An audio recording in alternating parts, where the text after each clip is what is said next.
నెల్లూరు కిలాడి లేడీ అరుణకు Vijayawada court remand విధించింది. ఉద్యోగాలు ఇప్పిస్తామని మోసం చేశారని బాధితుడు రమేష్ బాబు సూర్యారావుపేట పిఎస్లో ఫిర్యాదు చేశారు.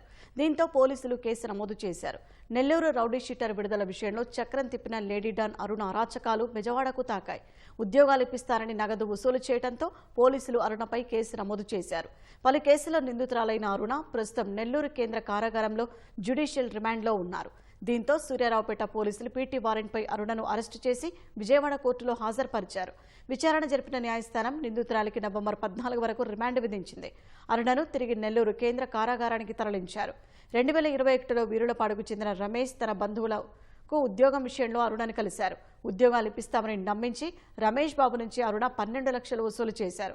నెలలు గడిచినా ఉద్యోగం ఇవ్వకపోవడంతో అరుణను బాధితుడు ప్రశ్నించారు. నెల్లూరుకు పిలిపించి గతంలో బాధితుడిని బెదిరించారు. దీంతో బాధితుడు భయపడి ఇప్పటి వరకు ఫిర్యాదు చేయలేదు. తాజాగా బాధితుడు సూర్యారావుపేట పోలీసులకు ఫిర్యాదు చేశారు. అరుణపై పలు సెక్షన్ల కింద పోలీసులు కేసు నమోదు చేశారు. నిందితురాలిని పీటీ వారెంట్పై విజయవాడ కోర్టులో హాజరుపరిచారు.